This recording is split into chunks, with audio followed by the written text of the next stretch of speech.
उपस्थित हमारे निदेशक पशुपालन, निदेशक डेयरी, हमारे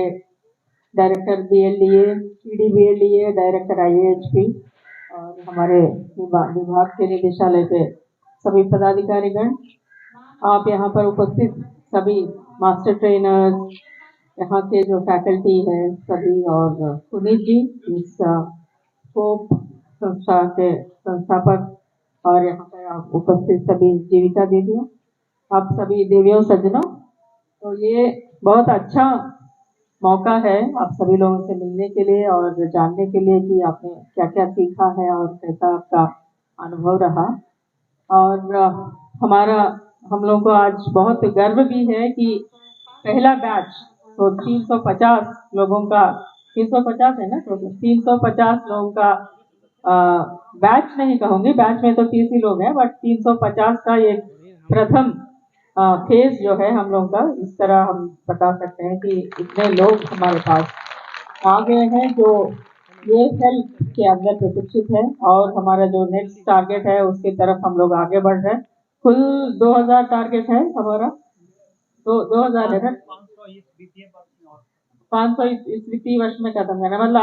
अनदर 150 खत्म करना है कि 500 खत्म, 500 प्लस 300 800 अप टू मार्च खत्म करना है। तो अनदर 500 का हम लोग का 30 करके बैच चलेगा, और नेक्स्ट जो लक्ष्य है 2000 का, कुल 2000 का लक्ष्य वो अगले वित्तीय वर्ष से शुरू होगा। तो मैं ये कहूँगी कि आज यहाँ इस मंच से आपका ये हेल्थ का ट्रेनीज जो है उनका सर्टिफिकेट वितरण किया गया,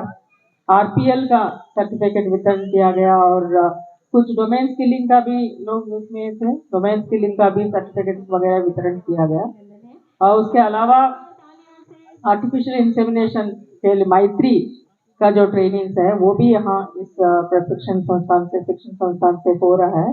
तो बहुत बहुत बधाई। सबसे पहले स्कोप के जो संस्थापक है पुनीत जी, इनको बहुत बहुत बधाई, और आप सभी को भी, अब जितने फैकल्टी मेंबर्स इसमें इन्वॉल्व हैं उन सभी का। दिन प्रसाद जी काफ़ी बुजुर्ग हैं और काफ़ी साल से इस कार्यक्रम से जुड़े हुए हैं, उनके द्वारा भी बैठकर यहाँ पे प्रशिक्षण दिया जा रहा है। साथ साथ इनके बहुत सारे फैकल्टी मेंबर्स हैं, काफ़ी साल से बहुत मेहनत कर रहे हैं। तो मैं आप सभी को बधाई के साथ जरूर ये कहना चाहूँगी कि जो नॉलेज आपने जो हासिल किया है, खास करके हमारे जीविका दीदियाँ जो जीविका से जुड़कर काफ़ी वर्षों से मेहनत कर रही हैं, काम कर रही हैं, तो जीविका दीदी बोलने से ही एक क्रेडिबिलिटी है, एक रेपुटेशन है, एक अच्छा पहचान है।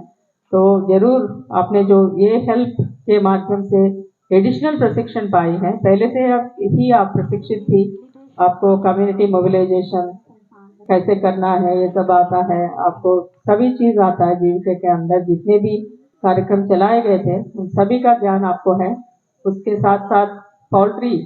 का ट्रेनिंग भी आपको NRLM वगैरह से जुड़कर मिला है, और पशु सखी के रूप में तो आप आगा खान फाउंडेशन के साथ जुड़कर काफ़ी अच्छा ट्रेनिंग किया है। तो ये एक एडिशनल ट्रेनिंग, ये हेल्प आपको मिल गया है। तो सही मायने में आप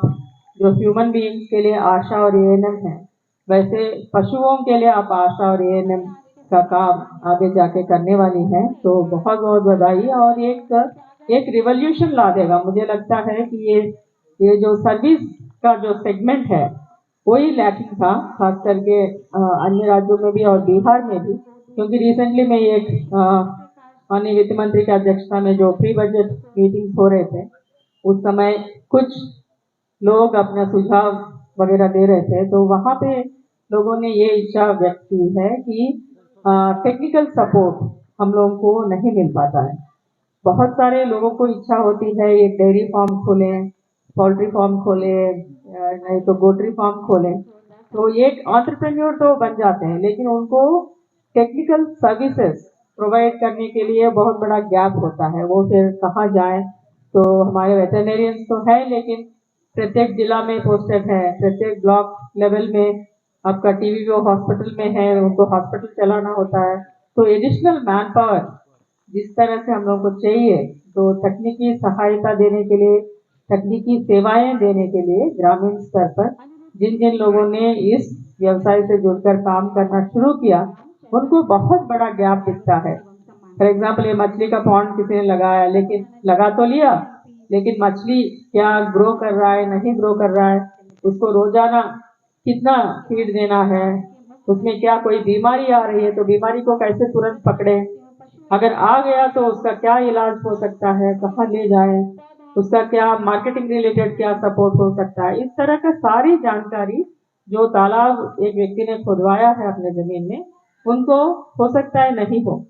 लेकिन हम इंसिस्ट करते हैं कि जो भी व्यक्ति इस व्यवसाय से जुड़ना चाहते हैं, चाहे वो मछली पालन हो, गोपालन हो, बकरी पालन हो, मुर्गी पालन हो, जरूर ट्रेनिंग ले, ट्रेनिंग के बाद ही शुरू करें।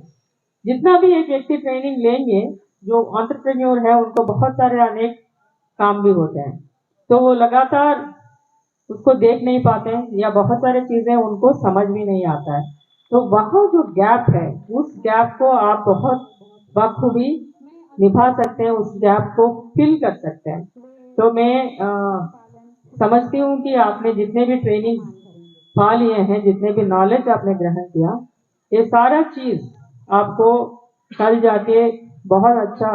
फ्रूटफुल रहेगा, बहुत अच्छा फल देगा और आपको अपने जो स्वरोजगार है उसके लिए भी काम आएगा। और आगे जाके गवर्नमेंट जो भी कार्यक्रम चलाएंगे, चाहे वो टीकाकर्मी का, तो टीकाकर्मी इन लोगों को टीका देना भी सिखाया गया है, तो टीकाकर्मी के रूप में भी काम कर सकते हैं, ये टेक्नीशियन में काम कर सकते हैं, मैत्री तो है ही, मैत्री का स्पेशल ट्रेनिंग ये के लिए है। इसी तरह जो अन्य काम है, हम चाह रहे हैं कि प्रकाश की ओर हम अभी ड्राफ्ट कर रहे हैं, पोल्ट्री पॉलिसी, हम ड्राफ्ट कर रहे हैं पोल्ट्री पॉलिसी, फॉर्मर पॉलिसी, और इस तरह अनेकों पॉलिसी अभी तक जो नहीं बनी है, वो सारी हम लोग कार्यक्रम की शुरुआत करने मुझे लगता है जो कृषि रोडमैप के अंतर्गत हमारे लक्ष्य है, उसके इन सिंक विथ दैट, यानी उससे समतुल्यता बनाते हुए हम लोग उसको कॉम्प्लीमेंट करने के लिए, उसकी बेहतर इम्प्लीमेंटेशन के लिए नीति भी बना रहे हैं। तो जैसे ये नीतियां सरकार के द्वारा अनुमोदित हो जाते हैं तो बहुत सारे मार्ग प्रशस्त हो जाएंगे, बहुत सारे अपॉर्चुनिटीज लोगों के सामने आएंगे, बहुत सारे एम्प्लॉयमेंट अपॉर्चुनिटीज आएंगे। तो उसमें जरूर मैं समझती हूँ कि आप सभी लोगों के लिए बेहतर अवसर प्राप्त होंगे। आपने जितने भी सीखा है उन सभी के लिए भी सभी का जो नॉलेज है उसको आप इस्तेमाल करके रोजगार अपने लिए कमा सकते हैं, पैसा कमा सकते हैं, आमदनी बढ़ा सकते हैं, और लोगों को भी चाहिए, बहुत ज्यादा नीड है ये टेक्निकल सर्विसेज का, तो वो सारे लोग भी आपसे लेंगे, चाहे वो निजी स्तर पर लेंगे या गवर्नमेंट भी आगे जाके आपके लिए काफी कुछ बैच आईडी STCPLBR पटना 0890। बहुत सारे जो निर्माण हो जाएगा तो बहुत सारे अपॉर्चुनिटीज आएंगे, उन सभी में आप बैच आईडी STCPLBR पटना 0809। हमारे अन्य लोग हैं, उन सभी को रोजगार के अवसर बहुत सारे मिलेंगे। इन्हीं शब्दों के साथ आप सभी को फिर से बहुत सारी शुभकामनाएं, बधाई, और ये इतना अच्छा कार्यक्रम ऑर्गेनाइज करने के लिए